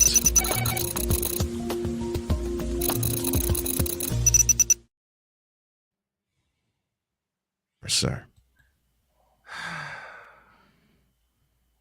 When Cole sent this story to me, I immediately clicked on it and read it. And as he said, the foam was coming out of my mouth. The steam was coming out of my ears. And any other crazy thing that you've seen in television and radio or heard on radio, yeah, all that happened. Victor says, I just groaned heavily. Brother, you should have heard the groan when I was off the air yesterday, when I actually read this.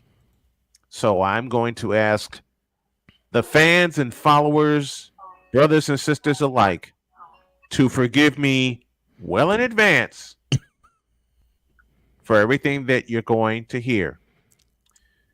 I will start with the question. ESPN, what the were you thinking? Malika Andrews? Really? You're going to put Malika Andrews, a person who doesn't know a damn thing about basketball, doesn't care about a damn thing about basketball, doesn't even want to care about a damn thing about basketball. You're going to have her host the NBA Finals studio show? What the was that? You're taking a fellow in Mike Greenberg, who was actually a radio host in Chicago during the Bulls' record-setting season in 1996, who actually talked to Phil Jackson, who actually knows his stuff when it comes to basketball. You're going to remove him and replace him with this don't know a damn thing about basketball? And instead wants to canonize men whenever she foams at the mouth and sees a negative record against them, and you're going to place this in charge in the studio of hosting the NBA Finals? What the bloody were you thinking? Matter of fact, Chris Bass, what in the all types of blue hell were y'all thinking and talking about? Who put the mountain of coke in the room minus a window when y'all were making this decision about Malika Andrews? The decision that should have been made about Malika Andrews is that the needed to be fired at first opportunity when you let all the other people go that should not have been fired, Jeff Van Gundy included. And the reason you fired Jeff Van Gundy is because he kept telling the truth about NBA basketball and how it's deteriorated into this bullshit-ass ass league that LeBron James is leading, and dear God help us, he's back for a 21st season. More flops than a damn fish coming out of the ocean. ESPN. We're putting Malika Andrews in charge of a damn program, in charge of a damn sport she doesn't know a thing about. Content goal. My gracious. Really? Yeah, well, you really? ROIs? Yes. That's what I was thinking. You're gonna put this brain dead in charge? Does she ever talk about basketball when she's in front of the damn camera? Oh, okay. Well, in all fairness, she hosts the NBA Today, and that normally is like a show that's on ESPN that goes on in the afternoons. But I'm sorry, continue, sir. Question when it comes to that: does she talk about a damn thing about basketball when she's in front of the damn camera? Especially with NBA Today, when you over Rachel Nichols when she actually knew the sport and knew the players within. You. Snowman's take is going to be reimagined, and now this take is going to be called Bizarro Snowman. You damn right. You damn right. Is this one of the few times I become Bizarro Snowman? So y'all enjoy it. What the is that? I mean, damn, what the hell are y'all thinking?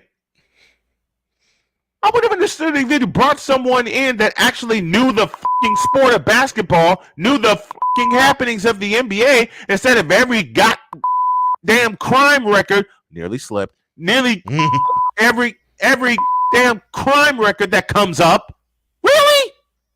Did you see what she did in throwing people under the bus as it's moving at 100 miles an hour? I'll repeat my question when I began this at the top of this segment. What the were y'all thinking? That's bullshit. That's grade A, homogenized, Holstein, back-ass words. Bullshit. My job is wonderful. What in the bloody was that? This does my heart good. I'm glad. And you set me up perfectly, Cole Johnson. Thank you, brother. Thank you, sir. Thank you, sir. Now, back to business. What in the Vita Blue, yellow-bellied, red-blooded were y'all thinking?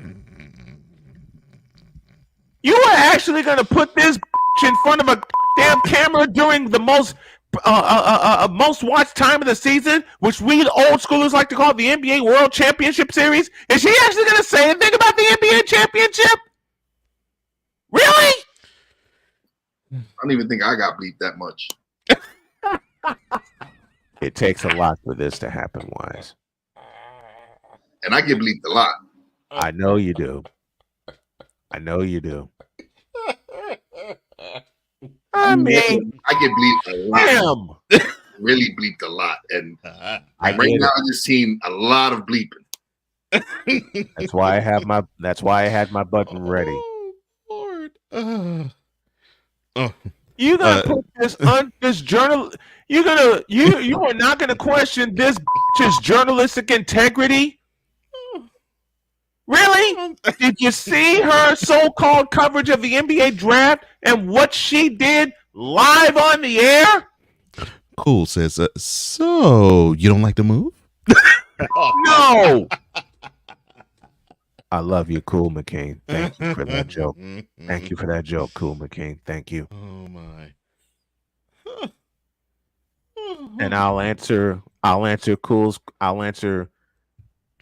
question the only way I know how. If you would do it again, Cole. Oh. With the Cool's comment. Yeah.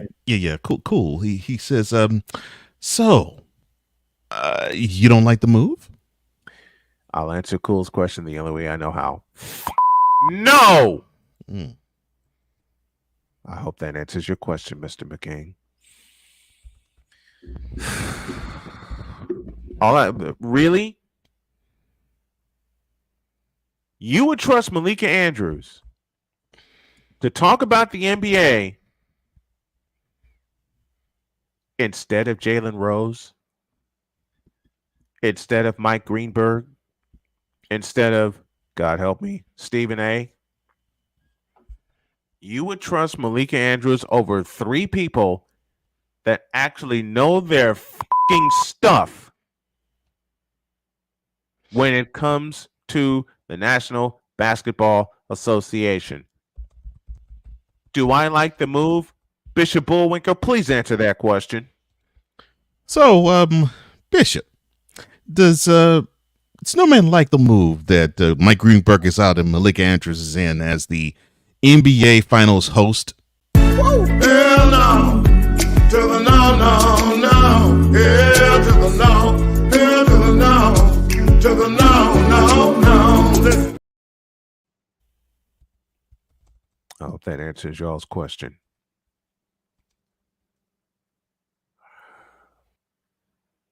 Malika Andrews. The biggest brawn sucker I know. Matter of fact, clap, you seal.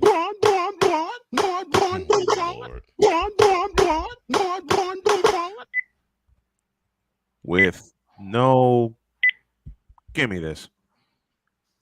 With hardly any, and I hate doing this, but I'm going to go with it. With hardly any damn hair as we know it.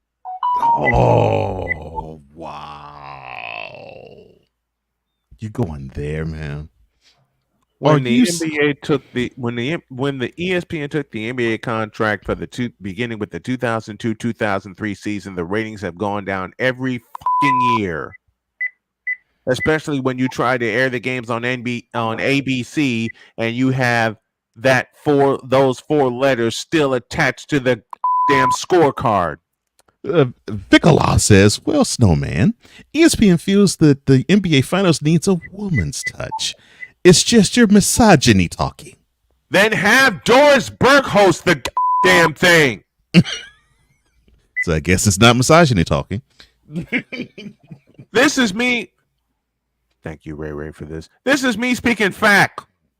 You want a woman's touch? Have a woman that actually knows the damn sport, gives a about the damn sport, and actually cares about the players within the damn sport. That. Doris Burke can host the Doris Burke can host the NBA Finals much better than Malika Andrews. Matter of fact, Doris Burke can do a fucking better job of hosting the NBA Finals than Malika Andrews with Doris Burke being fucking blindfolded. Kiss my entire Oh, not one Della Reese of Harlem Nights. Wow. I did. Wow. I couldn't help it. Malika fucking Andrews. That's all I got to say. Malika. I think with all my shows combined, I've been bleeped that much. And we've done, I don't know, almost 30 something. We've done a lot of 30 episodes. 30 episodes. We've done a lot of episodes, and you've been beat more in this few minutes. In 12 minutes, I've had more bleeps on all my shows. Wait a minute. Hey, Wise, I think I've had more bleeps in 12 minutes than you and Cole have had in 30 episodes. Yeah, for the year. Yeah. Oh gosh. This is the bleep. Especially lately since I've been trying to tone it down. Yeah, nice. Like I told you, the kind of gentler Wise, yes. Yes. A kinder, gentler Wise. You know, the first female host when it comes to the NBA that I remember was a sideline reporter we like to call Leslie Visser. Man, I've heard that name in a minute. Who knew her stuff. Every woman that's involved in different sports that I have come in contact with knew their shit when it came to it. My first ever partner was a female at Chicago State, and she knew her shit. And Malika Andrews doesn't know shit about the damn game of basketball. She doesn't know shit about the fucking NBA unless it's a crime record attached to it. That stupid does not know a damn thing. Not a crime record. Oh no. And let him not be someone who did a female wrong. Listen, once upon a time, I didn't like Carrie Champion until I studied her, until I saw what she did and how she brought herself up in the game. She has my heart grinded. now. Yeah, okay? she grinded. She grinded hard. and got it together. You couldn't put a legend named Nancy Lieberman to host the NBA Finals. You couldn't look at a woman that actually knew her fucking stuff. But Doris Burke is paired with Mike Breen, who is one of the best in the business. And you could do that. I can live with that. Okay? But you couldn't grab anybody within your company that actually knew their fucking stuff when it comes to the National Basketball Association. This is why the NBA on ESPN has been in the fucking toilet for 20 years because you put the wrong people in place. You screwed over Mike Tirico bad. And Mike Tirico was your chief voice. Screwed him all the way out of the company. You know who else you screwed all the way out of the company? Here's a name y'all haven't heard who's very underrated and still underrated to this day. Does the name Brad Nessler mean anything to you? Poor guy. Yeah, he got screwed all the way out of the company. Thank you, CBS. Thank you, CBS. Indeed. Does the name Brad Nessler mean anything to you? You f***ed him over and f***ed him out of the company after you pulled him from doing football, you bitches. And then there's the case of Al Michaels, who didn't want to cover the NBA, but y'all screwed Brad Nessler over so badly, who happily took it when the NBA was on ABC, and you put Al Michaels in that spot. He did an admirable job until Mike Breen took over in 2006. Mm-hmm. Okay? Mike Breen took over in 2006, and it stabilized. Al Michaels openly admitted he did not want to cover the NBA. He openly admitted that. Yeah, he knows the sport and he knows how to cover it, but that's not his love. Baseball's his first love, then football's his second. Yeah. And as many years as he's done Monday Night Football, and that got screwed over. Mm-hmm. All right? And that got screwed over. Really? This is the ultimate stab in the heart for folks who still to this day watch the NBA. Okay?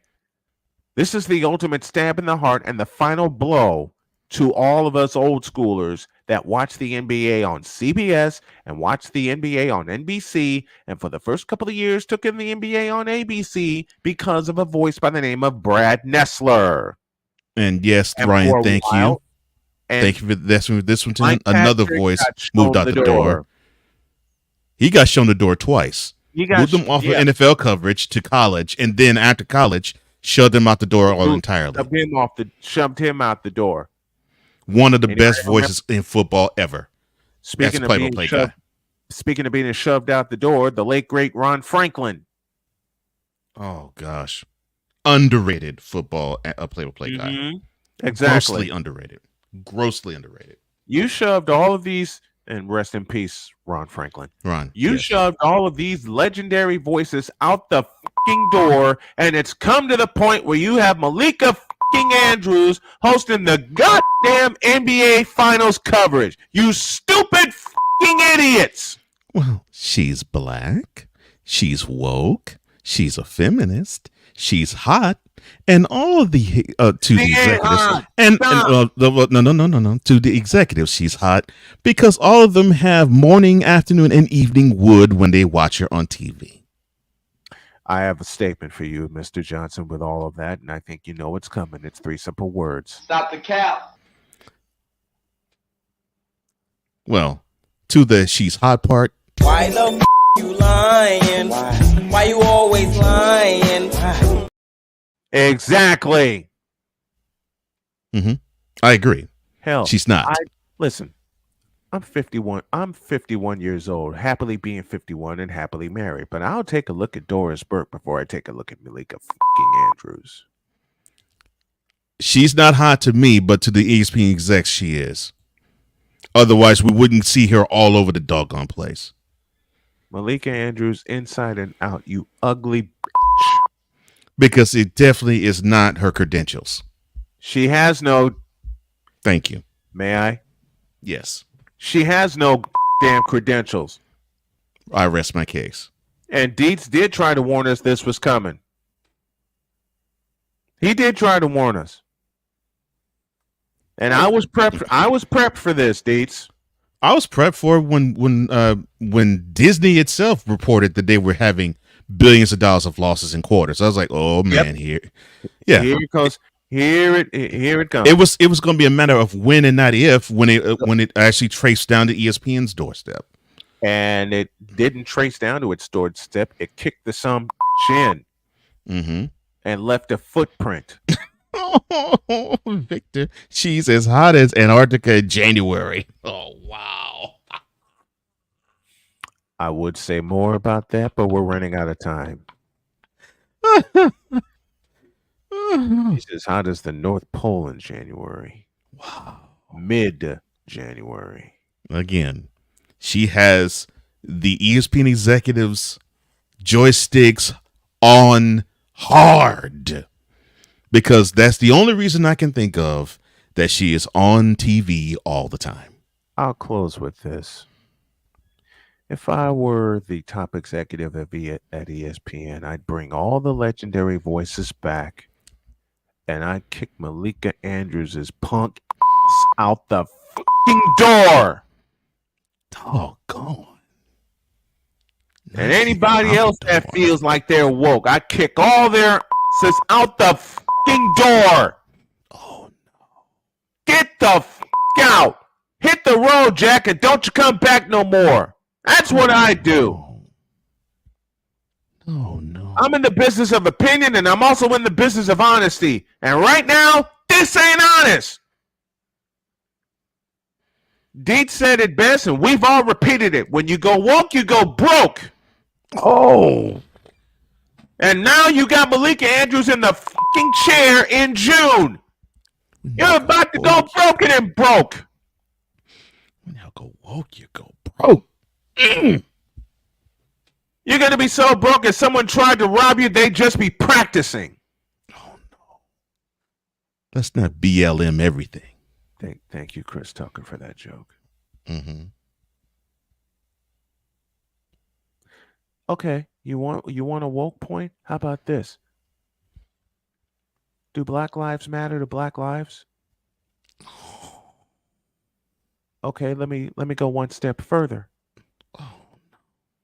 Do Black men's lives matter? Because according to a lot of these sports networks, the answer is no. Come on. You, Malika Andrews, and you, ESPN, for putting her in the fucking chair for the NBA Finals. Put her in the chair for the NBA Cup because no one's going to watch that bullshit anyway. Oh, yes. Kiss Perfect. my entire ass. That's Snowman's take. What's yours?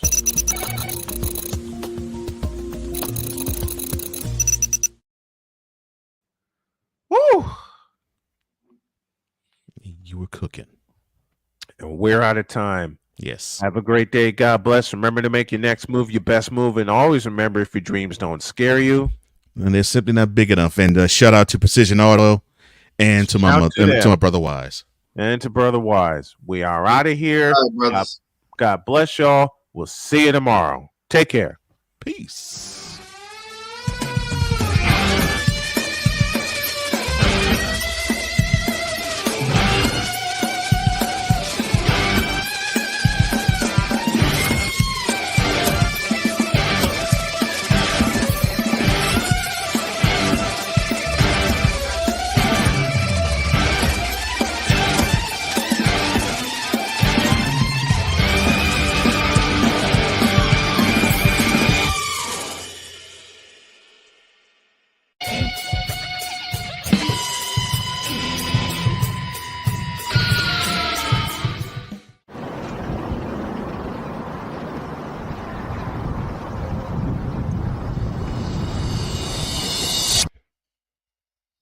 Malika Andrews, ESPN's newest cash cow.